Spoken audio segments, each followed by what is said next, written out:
Today I'm going to be introducing you to the Luminous Void Tarot.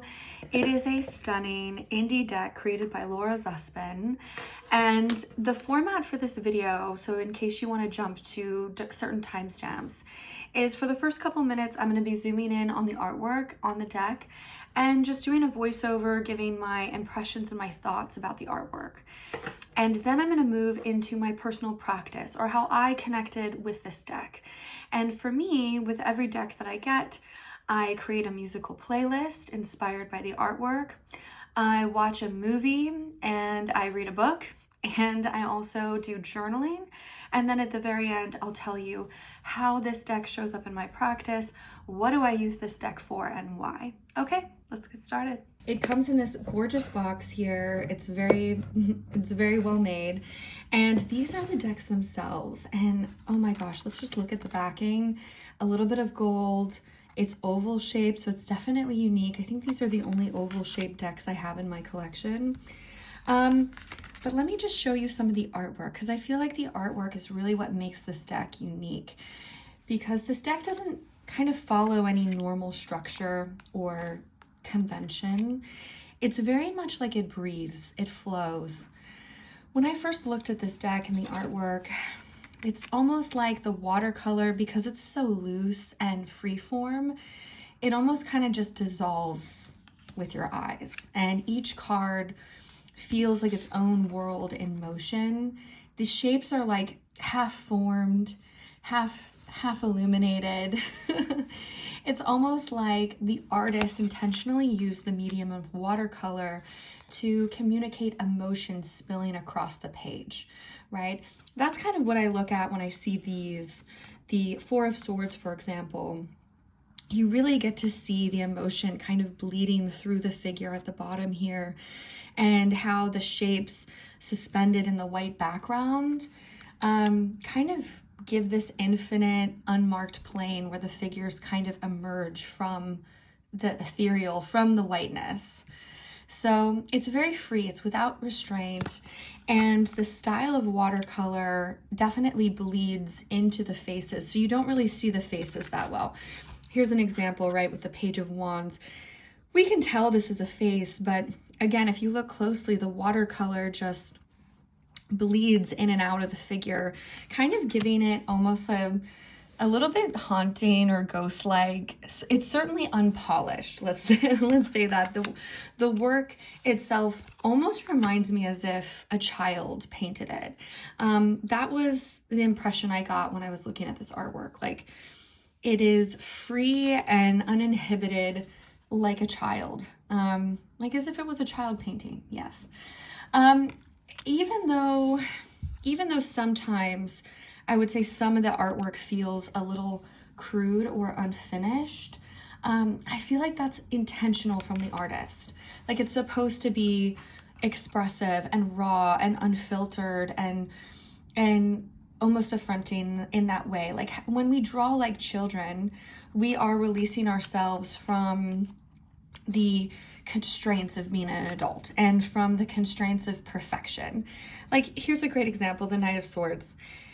You can't look at me and say that that image doesn't evoke like some kind of childlike joy in the way that it was created. Like, to me, it feels like a child drew this, without being insulting, of course, but I feel like it's an intentional act on the creator, right? We see that like their body, like for just to pull this card up again, like their fingers and their hands and their body is all disproportionate, and the hands kind of maybe stretched too long, and the faces blurred, and the bodies bend in ways that are unnatural and yet completely familiar in a dreamlike way. When I was looking at these watercolor sketches, it reminded me of Charmaine Olivia. She is a really talented artist. I'll put some links below or some pictures. And one of her watercolor features, she's been challenging herself to do loose line work and washes of different color to evoke emotion in her artwork instead of realistic representation. And I feel like Laura Zuspin also wanted to capture that something kind of freeing and deeply human in her distorted watercolor, that we don't have to have perfection in order for the art to convey emotion or form. And I kind of liked that. Like when I look at these works of art, for example, sometimes it just reminds me of the fragility of the body, the impermanence of form, the vulnerability of being seen, and also the acceptance of not having to be perfect, right? Some of these figures are just like laughable in their just adorable imperfection, right? Like this King of Discs here. Charming little distorted face.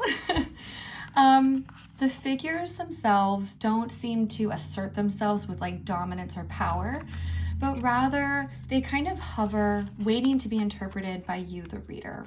There's no rigid line work to contain them. There's no hard edges to define them.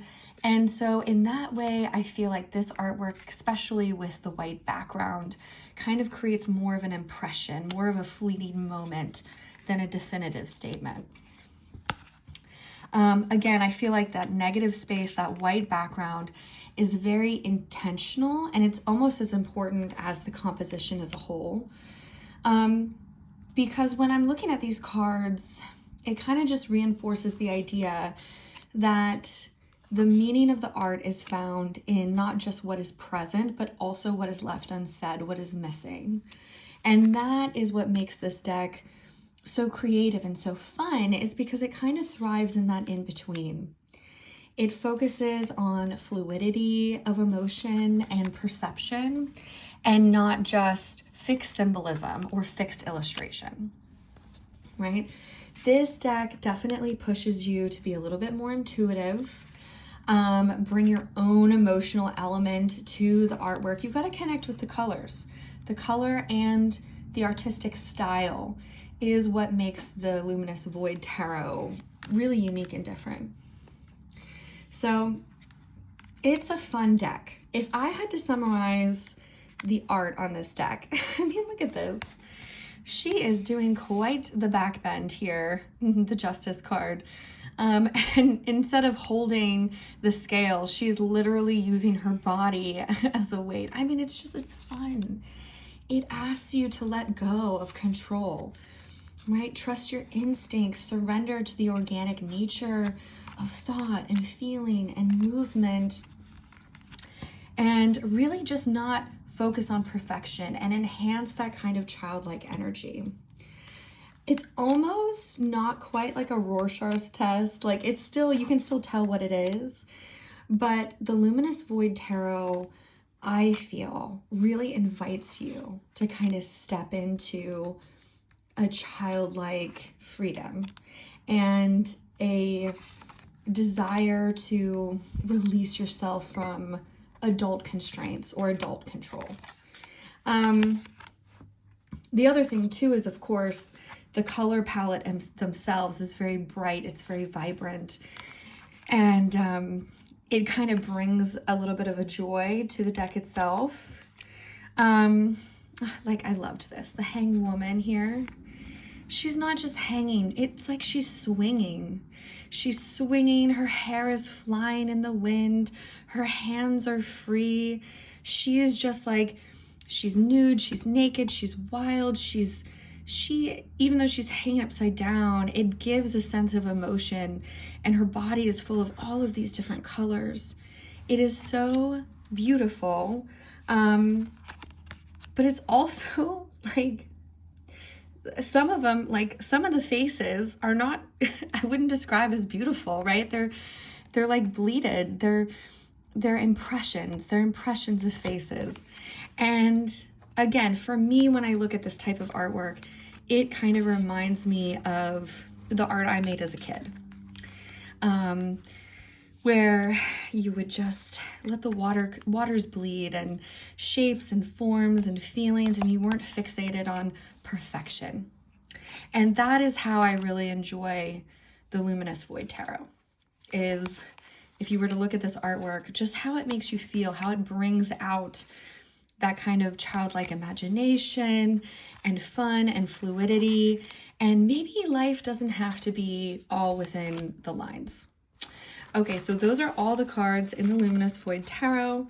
And next, I'm going to share with you the movie, the music playlist that I created, and the book that I felt inspired by these decks.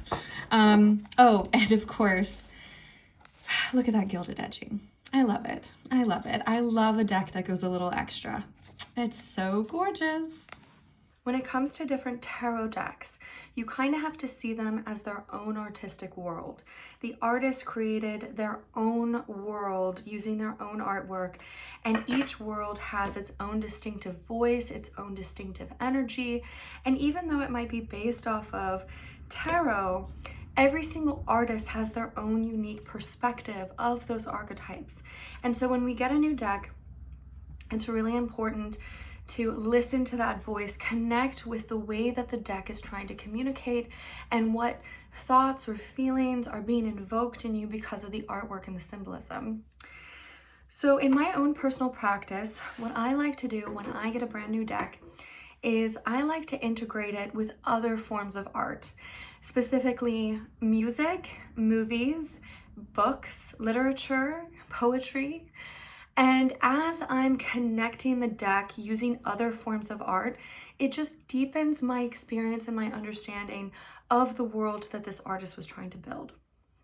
And it also strengthens my intuitive language about how I read with this deck.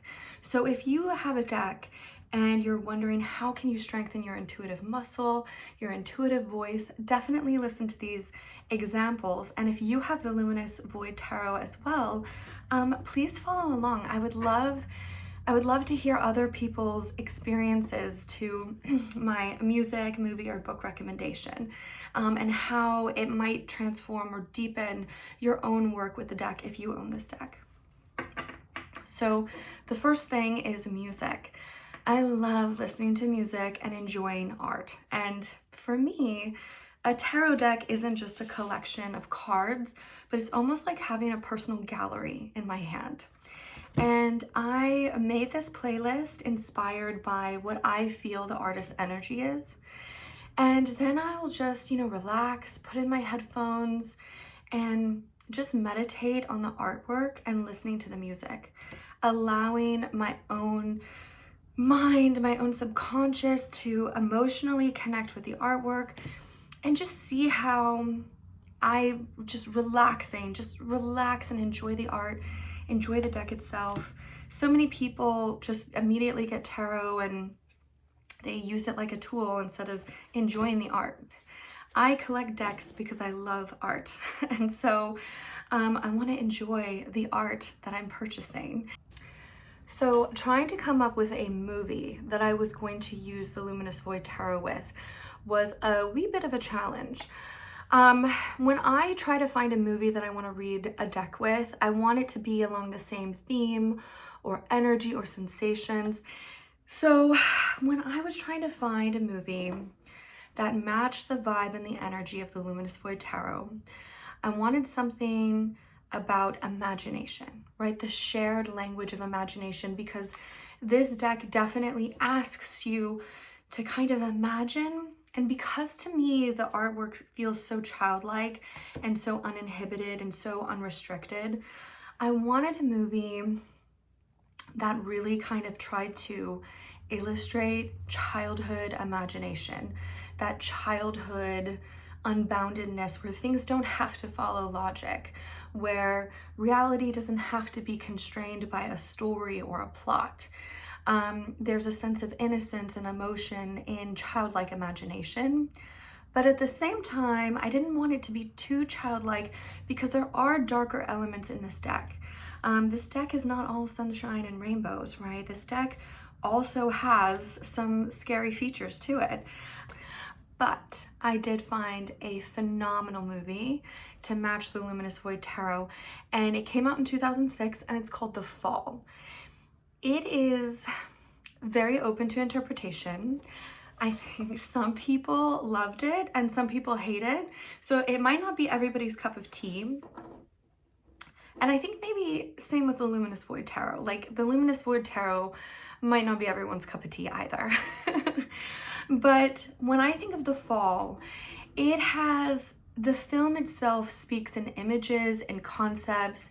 It is very poetic abstraction from the point of view of a child's imagination, right? So this really found a lot of symbolism and parallels with the Luminous Void Tarot, because it's still that childlike imagination where the realities of logic don't have to make sense. The story doesn't have to make sense, but experiencing the story itself is the value of this deck. So the plot of The Fall, without spoiling it for you, is it takes place in a hospital, and this stuntman, his name is Roy, he's been paralyzed, and he's very, very depressed. He just lost his job, he lost his girl, he's had failed romance, and now he's paralyzed and life doesn't have any meaning for him. And he kind of just wants to end it. He wants to take enough morphine and overdose. But it's very hard for him to get access to the morphine to kill himself. So what he does is he befriends this 5-year-old girl named Alexandria, who's also in the hospital, but she's there for a broken arm. And he gets her attention by telling her these epic stories, these epic tales. And part of these tales, you can tell he's just making it up as he goes. But part of it is so that he can befriend her, so she can break into the medicine cabinets and get him morphine so he can commit suicide, so he can overdose. And what's so beautiful about the film is that we see the story of these beautiful tales from Alexandria's creative, childlike imagination. And in terms of beauty, I would say that this movie is so epically beautiful in terms of cinematography and the lighting and the colors and the landscape. Like, wow, I so enjoyed just feasting my eyes on the beautiful cinematography of this movie. Stunning. But as the movie progresses, things stop making sense. And I think this is where a lot of the critics didn't appreciate the movie, because it doesn't follow like a normal plot. Things stop making sense. The script starts falling apart. Things start getting more confusing. But when you see that it's the perspective of, a morphine addicted man who's paralyzed in a hospital, who's desperate and depressed and trying to convince this girl to get him drugs, then if you see it from that perspective, then you start to kind of understand why over time the plot, the story starts to unfrail and maybe unravel. I won't spoil it too much, but basically the movie really focuses on the themes, the relationship between this paralyzed man Roy and this 5-year-old girl Alexandria.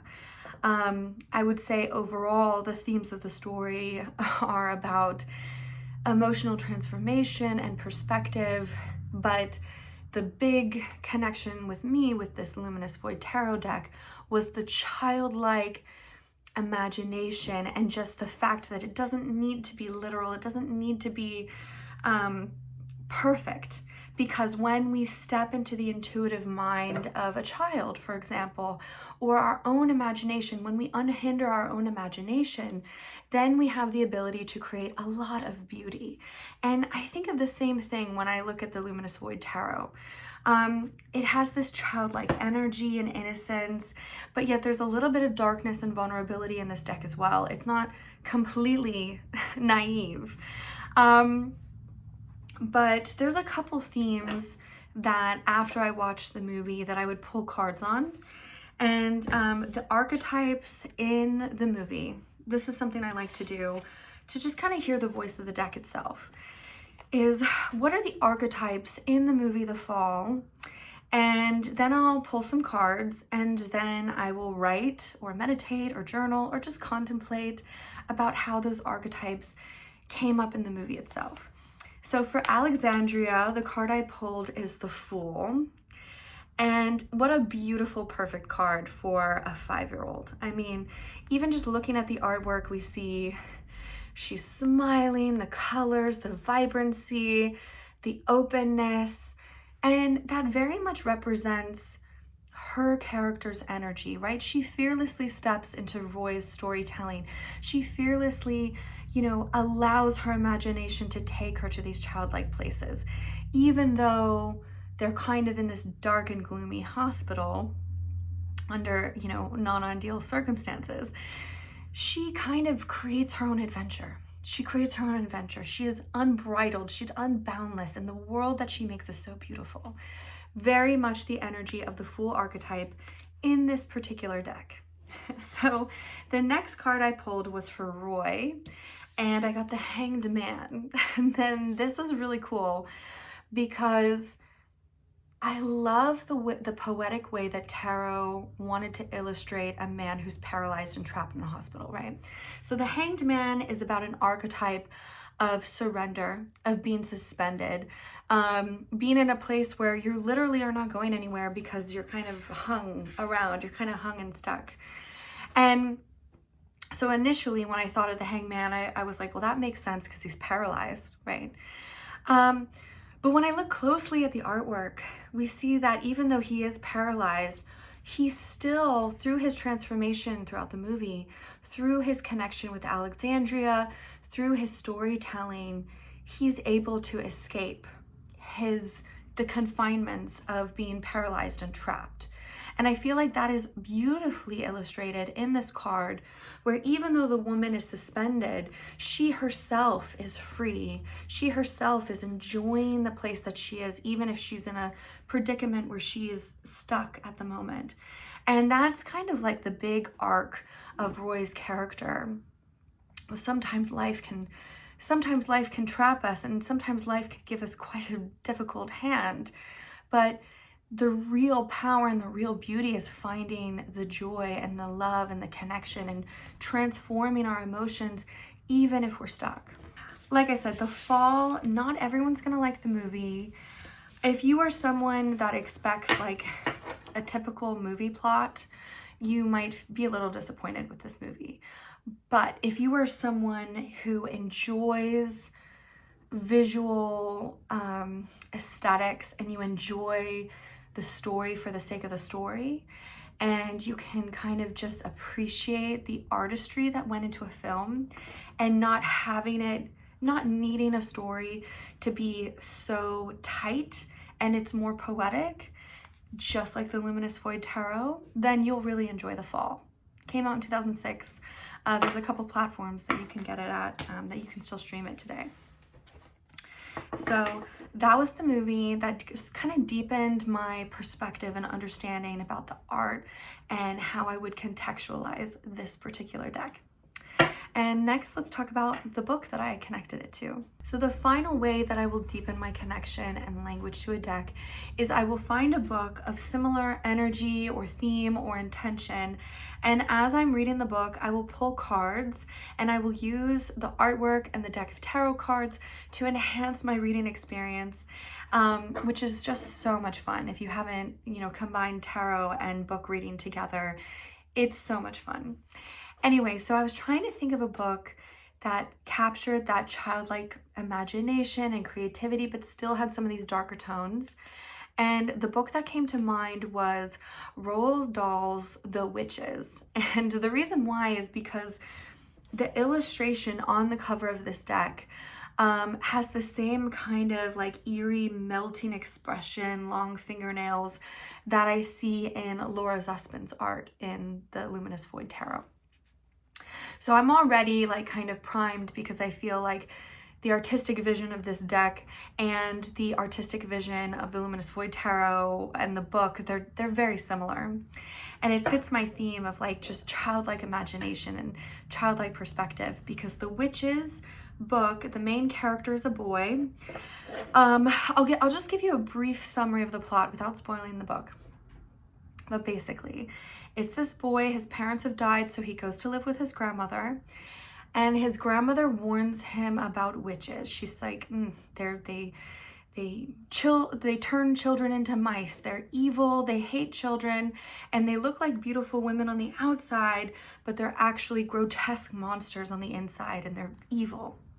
And so one summer, this boy goes to work in a hotel, and he is playing in a conference room, and then all of a sudden all these people show up, all these women show up, and he decides to hide underneath a podium.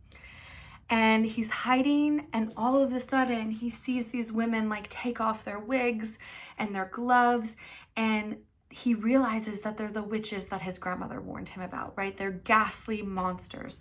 They're bald, they're deformed, they've got clawed hands and, you know, monster feet. They're monsters on the inside. They're distorted. And I think when I was looking at the artwork in the Luminous Void Tarot, you can definitely see these kind of distorted faces, and maybe they're a little bit bald. And I started to see the characters in the Luminous Void Tarot as the witches in the book. And so it really like enhanced the experience for me. But anyway, so he realizes that they're having this conference of witches, and now he's trapped in this room. He's locked with this room of witches that hate children. I'm not going to tell you the rest of the story because I don't want to spoil it for you, but it is such a fun book to read. It's a short book. You could read it in like a day or two. But using the Luminous Void Tarot in conjunction with the Witches book was so fun. And I pulled a couple cards to talk about kind of the archetypal theme within the deck and the book. So the first card I got to represent the witches, I pulled the Devil. And isn't that a great card for this? We see here, like, look at how kind of scary and creepy and grotesque the artwork is. And also look at those witches' feet. If you guys have read this book by Roald Dahl, you'll know that the feet are deformed and monstrous. But the witches absolutely represent the devil archetype in the book, because the Grand High Witch, she embodies manipulation and control and deception, just like the devil archetype in tarot. So it was really fun to pull this card to represent the witches. They are about ensnaring children, kidnapping children, turning children into mice. And they also operate with a disguise, very much like the devil archetype in tarot. You know, not all devils, so to speak, look heinous. And in fact, the witches in this book, they intentionally cover up their evilness. They cover up their monstrous being so that they can be more attractive and fool people in society. They pretend to be sophisticated and charming when really they are corrupted and evil underneath. So fun to pull that card. The next card I pulled to represent the scene in the book where the boy is trapped in the conference room is the Tower, which gave me a really fun chuckle because, of course, when he realizes that the witches that his grandmother warned him about are real, it's almost like his reality comes crashing down. And I don't want to spoil the book, but there's something that happens in that scene that's a tower moment for the boy that completely changes his life, just like the Tower and archetype in tarot would. It completely shatters his existence, pulls the rug out from under him. There's something that the witches do. I'm not going to spoil it, but if you have read the book, then you know what I'm talking about. And if you understand tarot and the Tower, you will see that it's just a perfect representation of that archetype. So that's kind of what I like to do when I'm reading a book, is I will be pulling cards every chapter. I'll even use the cards as a bookmark, and I'll just let my imagination connect with the artist in the deck with the book and story that I'm reading. And these are the 3 ways in my personal practice that I develop a language and a personality with the deck. For me, I don't like to do homework. I don't like to do study. I know some tarot readers, they'll say, oh, get a journal and pull a card once every day and study the card. And I have always failed at that. I have tried and failed. And it was because it just isn't fun. Like for me, studying a deck, doing deck homework is just not fun. where if I have a movie or a book or music, like other expressions of art to explore and connect with, then it's fun for me. So I kind of want to share with you guys in case you have the Luminous Void Tarot yourself, or if you're looking for creative ideas to learn and connect with your deck, because every single deck that I have that's different and unique is its own voice, it's its own world, it's its own interpretation, it's its own experience. And when you're actually using the deck for real, like on clients or for real readings, depending on the artwork and the deck that you're using, you're gonna get a different experience. Especially if you're using tarot in like spiritual healing or like in a very deep meditative state, the artwork has a lot of influence on the reading and experience itself. So using books and music and movies as a way to experience the artistic vision of a deck and experience kind of the creative modalities is fun. It's fun for me, and it takes the pressure off. Learning about a deck. So next I'm just gonna summarize my final thoughts on the deck and what do I use the Luminous Void for in my practice. Now that I've really gotten to know the Luminous Void Tarot and I've really bonded with it and explored it, what is this deck used for? What sets this deck apart from the other decks in my collection? Well, this deck, I would say, is really great for intuitive readings where you want to unleash your inner childlike imagination. Release yourself from the need of OCD perfection and kind of sit with the imperfections of a situation. You know, like maybe you need to loosen up a little bit. Maybe you need to relax a little bit. Maybe you need to stop being so hard on yourself or so adult on yourself in a situation. Doing a reading with the Luminous Void Tarot is really great at just connecting with that childhood inhibition, that free-flowing expression, and allowing yourself to be imperfect, allowing yourself to kind of release those constraints that you would find in more formal, structured decks. If you are someone that is interested in buying this deck, who would I recommend this deck to? I would recommend this deck to anyone who is familiar with the RWS style, but they kind of like a little bit more creativity. They want a little bit more expression. I would also recommend this deck to anyone who is a poet or a songwriter or someone who is looking to tap into more creative energy or more creative readings. Anyone who wants a deck to encourage them to let go of inhibition, to have more free-form expression. The things that really sets the Luminous Void Tarot apart from other decks, the cardstock is phenomenal. I mean, it's very thick, high-quality cardstock. The oval shape is very unique. I really like that. It's kind of different.